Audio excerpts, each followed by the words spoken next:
10.000 lubang tanam. Dan masih banyak teman-teman saya memang banyak di hortikultura, sekarang berjalan di cabai, pemasaran cabai, sayur, dan sekarang sudah jalan di PPHPM. Tapi ini diminta teman-teman untuk bareng-bareng di petani milenial. Jadi konsepnya hampir sama, cuman segmennya nanti.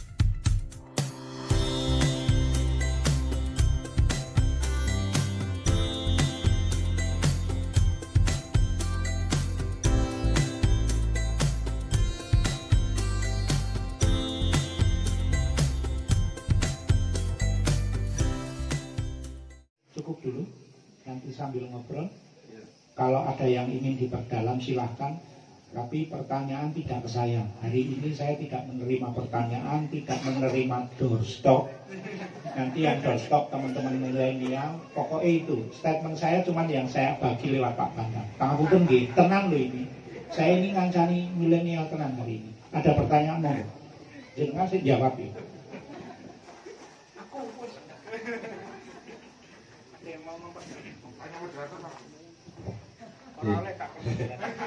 Terima kasih. Mungkin sedikit aja jumlah petani milenial di Sleman tadi kan disebutkan sekitar 850. Nah, dari 850 petani milenial, berapa tenaga kerja yang terserap mungkin dari lingkungan sekitar atau mungkin dari sekitar Sleman?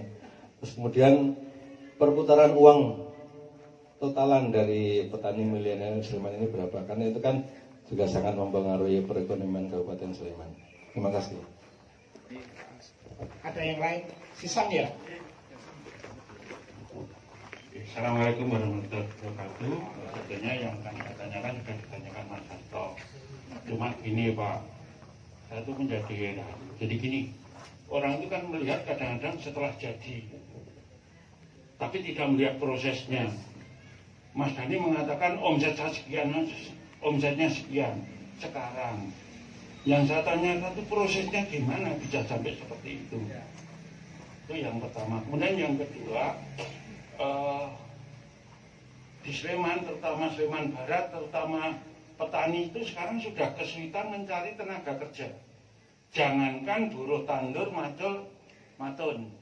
Sekarang derep atau memungut padi aja sudah sulit.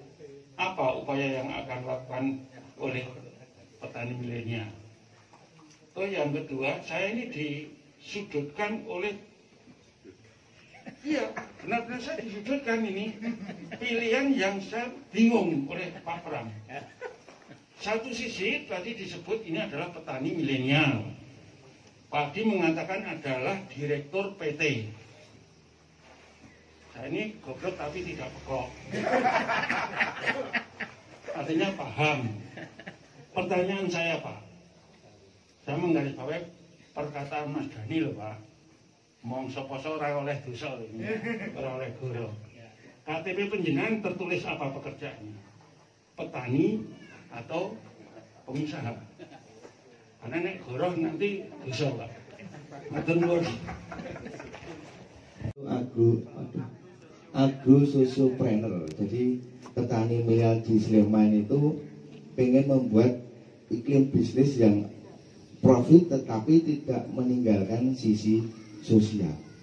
Jadi pemberdayaan terhadap petani milenial, calon-calon petani ini akan kita brainwash, kita branding, kita bawa arah pemikiran teman-teman itu bahwa petani itu seperti simbah-simbah yang dulu pendahulu kita, Pak Kepala Dinas tadi ngendika petani kolotnya itu petani yang nyelengi bau. Sekarang kita mau bikin bahwa pertanian itu menjadi sesuatu bisnis yang menarik. Jadi akan kita bawa teman-teman milenial, teman-teman muda itu bisnis di bidang pertanian.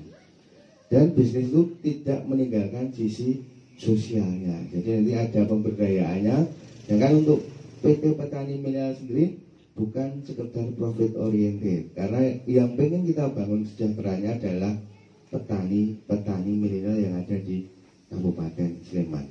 Jadi PT Petani Milenial Sleman sendiri hanya sebagai wadah Pak, penyalur yang menyalurkan, mendampingi, bermitra dengan petani, menjadi jembatan antara petani dengan konsumen dengan perusahaan itu akan kita jembatani melalui PT Petani Milenial Sleman.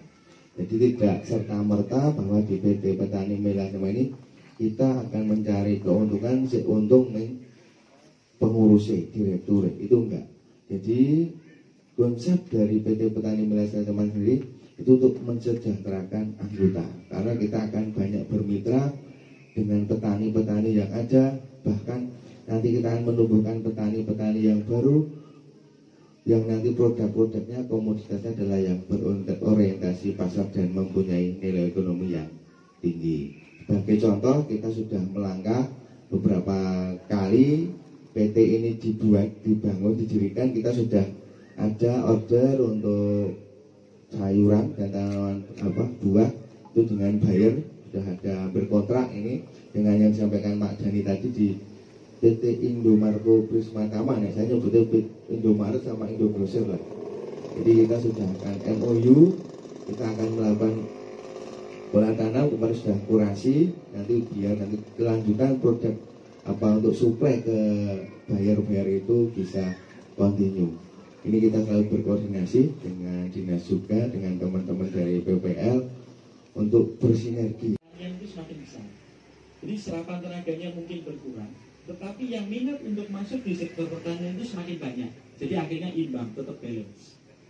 Kan orang itu kan, mohon maaf, bertani itu, wah, kesel nih macul, kesel nih ngarit, kesel nih kemudian nanam, nandur dan lain sebagainya. Nah, ini kemudian paradigma yang seperti ini kami rubah di petani milenial. Jadi paradigma kami berlari dari petani yang kemudian miskin menjadi petani kaya. Petani yang kemudian tidak melek teknologi sekarang menjadi petani modern. Petani yang kemudian dulu paradigmanya itu kotor dan lain sebagainya, yo mohon maaf sama kayak Pak Prabowo, merah-merah. Saya punya label juga di lengan kanan saya itu Kabupaten Sleman, di lengan kiri itu ada Kementerian Pertanian. Artinya kebanggaan itu muncul dan kami berusaha untuk kemudian bahwa teman-teman yang ada di milenial itu menjadikan pertanian itu menjadi lifestyle-nya dia. Menjadi lifestyle bahwa mereka itu memakai baju petani, memakai atribut petani itu menjadi lifestyle, menjadi satu hal yang biasa dan kemudian keren. Jadi sekarang itu kaos-kaosnya petani milenial, baju-bajunya petani milenial itu keren-keren semua. Dan kami berusaha merubah paradigmanya. Dulu itu gambar petani itu, mohon maaf ya, bapak-bapak pakai caping, bawa pacul, nggak pakai baju, celanaan kolor. Kami berubah paradigma itu untuk kemudian petani milenial itu ya pakai sepatu, pakai celana, pakai baju kosa, gitu, rambutnya melipis, terus kemudian bisa pegang HP, orangnya bisa jalan-jalan, tapi uangnya tetap jalan. Jadi paradigma itu yang kemudian ingin kami rubah, sehingga ada depannya teman-teman milenial itu menjadi support sistem ketahanan pangan nasional. Jadi gambarnya itu kalau saya mau teman-teman kalau mungkin ada tambahan lain. Nah yang tadi sudah banyak sekali yang sudah dijelaskan sama Mas Dhani selaku ketua kami yang melayani kami juga, bahwa sekian banyak usaha kita itu yang untuk merubah paradigma teman-teman petani milenial, bukan petani milenial, tapi para milenial. Jadi yang kita lakukan Pak untuk upaya untuk melakukan ini karena penyerapan tenaga kerja yang susah dicari tenaga kerja itu, kita memang tidak menyediakan tenaga kerja Pak, tapi memang kita itu membuka peluang teman-teman untuk bisa ikut kita sosialisasi, kita dampingi untuk menjadi wirausaha, untuk menjadi bos, bukan jadi pekerja. Kata sih Pak. Jadi kami teman-teman di Petani Milenial Sleman ini memang sudah pengen sekali bahwa teman-teman muda, teman-teman milenial di Sleman ini kita ajak sukses berjamaah seperti tadi yang Mas Dhani bilang. Jadi kami tidak pengen menyediakan tenaga kerja, tidak menyediakan pekerjaan untuk mengambil tenaga kerja, tapi kita pengen mereka juga diajak berwirausaha sama dengan kami lakukan yang kami lakukan kan. Itu aja Pak mungkin tambahannya. Terima kasih. Terima kasih masih karyawan swasta juga yang masih bekerja, tapi di sini saya ikut petani juga. Saya hidroponik itu mulai di tahun 2000. Nah, jadi konsep kalau dibilang perjalanannya ya perjalanan awal ya berat Pak. Jadi mulai tanam itu mulai dari 1000 lubang, nyoba-nyoba, pemasarannya sulit sekali Pak. Amat sangat sulit Pak. Waktu awal-awal itu saya jual sayur itu satu hari cuma dapat 9.000 rupiah. Sampai itu saya bingung. Kalau nanam 1 bulan itu mendapat 9.000 rupiah. Ngopo gitu kan. Nah ya itu, tapi balik lagi lah Pak. Kalau saya kan karena saya ada passionnya di hidroponik, ya akhirnya saya tetap jalanin. Puji Tuhan, sekarang saya udah ada sampai 10.000 lubang seperti itu. Nah, impian saya dari petani milenial ini, jangan sampai ada orang-orang yang seperti saya Pak, kesusahan dari pasar Pak. Kalaupun dapat pasar, harganya murah, ditekan sama tengkulak gitu Pak. Jadi ya kita ini mewadahi, sesuai Mas tadi informasikan, PT Petani Milenial Sleman ini yang mau disejahterakan itu bukan pengurusnya, bukan ada yang orang-orang di dalam kepengurusan, tapi yang mau kita sejahterakan itu adalah petani-petaninya Pak. Jadi bagaimana supaya ya harga di petani itu kita bisa naikkan. Kita ambil untung itu bukan dalam artian kita mengambil margin, enggak, kita ambil hanya untuk operasional saja, supaya kita juga nggak rugi. Petani itu bisa dapat margin yang banyak, di pasar juga kepastian barangnya bisa selalu tersedia. Seperti itu Pak. Terima kasih. Hidroponik tanah 1 meter itu nggak mungkin cuma ditaruh satu instalasi, tapi dia dibikin 1 meter itu bertumbuk. Artinya kita bertaninya tidak kemudian vertikal, tidak kemudian horizontal, tapi sudah berpikirnya vertikal. Lahannya sempit, produktivitasnya tinggi. Itu. Kemudian kita berpikir untuk ke smart farming. Itu sudah mulai diinisiasi dan sudah mulai dikerjakan di tempatnya di STA Tempel. Yang mendampingi dia yang ada di belakang itu namanya Mas Patrick. Jadi kalau mau ngairi atau mau nyiram tanamannya, nggak perlu dari tempel, cukup dari HP, dibuka aplikasinya, nyiram sendiri. Nah ini adalah salah satu hal yang kemudian kami usahakan biar kemudian tadi kalau cari tenaga kerja susah, hal-hal semacam itu yang mulai kami kerjakan. Terus kemudian mungkin kalau Mbak Isna bermainnya di Sukulen, beliau kan membidik orang-orang yang cinta rumahnya itu hijau, tapi males nyiram tiap hari. Akhirnya apa? Kaktus lah yang dilirik, karena kaktus ya harus tiap hari nyiram. Dan kemudian kalau di peternakan, hari ini kami sudah mulai berpikir caranya beternak itu minim ngarit atau bahkan nggak ngarit sama sekali. Karena kata ngarit dalam peternakan itu menjadi satu beban berat. Sehingga bagaimana kemudian teknologinya kita masukkan? Oh ternyata ternak itu kebutuhannya ini tidak harus dicukupi lewat yang bentuknya hijau. Jadi bisa yang kering, bisa dibeli, bisa didatangkan, bisa diproduksi dalam jumlah yang massal. Sehingga teman-teman kalau kemudian mau beternak nggak perlu lahannya besar. Lahan 100 meter persegi bisa buat ratusan ternak. Dan teman itu ya mungkin ada lah di situ. Karena teman-teman misalnya kayak Mas Ardi ini salah satu orang yang kemudian mengelola PPHPM. Jadi PPHPM itu ada titik kumpul. Titik kumpul itu per hari berapa Mas putaran uangnya? 100 juta di PPHPM per hari. Artinya sebulan berarti bisa jadi 3 miliar kan? 3 miliar. Kemudian titik kumpul yang ada di Sleman itu ada beberapa. Dan kami menyebut angka akumulasi itu tidak hanya kemudian petani milenial ya Pak, karena begini, pada prinsipnya petani itu tidak akan bisa tidak akan bisa berdiri sendiri, milenial sendiri, terpartisi itu nggak bisa. Jadi artinya petani milenial itu ya akan berkolaborasi dengan petani yang tidak milenial, ada juga gen zilenial yang kemudian dia bertaninya baru memulai dan lain sebagainya, sehingga total itu adalah akumulasi yang kemudian kami tahu teman-teman itu bergerak di sana di PPHPM, titik kumpul tempel, terus kemudian teman-teman di Ardenaga dan teman-teman di pameran, teman-teman kemudian di peternakan dan lain sebagainya. Akumulasinya mungkin di angka itu. Nah itu mungkin jawabannya Pak. Jadi kurang lebih di sana. Terus kemudian ini menarik. KTP-nya Mas Dani apa? Jujur, KTP saya itu kan dibuat dulu Pak. Dibuat sebelum saya menjadi seorang petani.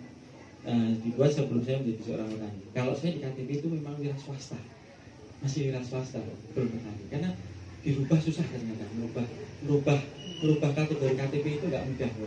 Pengen saya Pak, kalau bisa dirubah itu tak tulis pekerjaan apa, pekerjaan peternak. Karena memang itu saya sepakat, KTP itu akan menginspirasi bahwa kemudian kita punya kebanggaan lebih menjadi petani, menjadi peternak. Itu tulisannya di KTP peternak atau petani itu kebanggaan lebih. Kenapa kebanggaan lebih? Karena di situ kita bisa mendeskripsikan bahwa aku loh petani. Ini apa di KTP. Saya sepakat. Tapi mungkin nanti kita berusaha berkoordinasi dengan teman yang lain untuk kemudian melihat bisa nggak sih sebenarnya merubah KTP ini saya jadi petani gitu.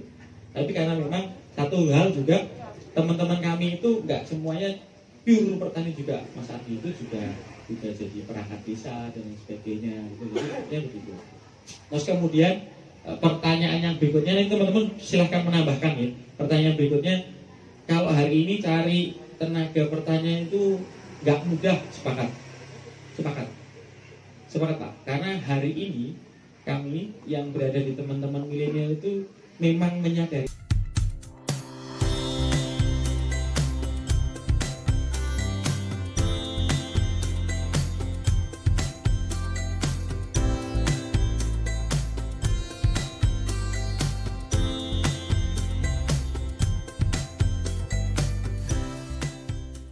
Cukup dulu, nanti sambil ngobrol. Kalau ada yang ingin diperdalam silahkan. Tapi pertanyaan tidak ke saya. Hari ini saya tidak menerima pertanyaan, tidak menerima doorstop.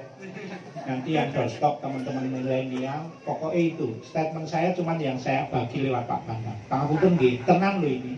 Saya ini ngancani milenial tenang hari ini. Ada pertanyaan mau? Jangan saya jawab ya.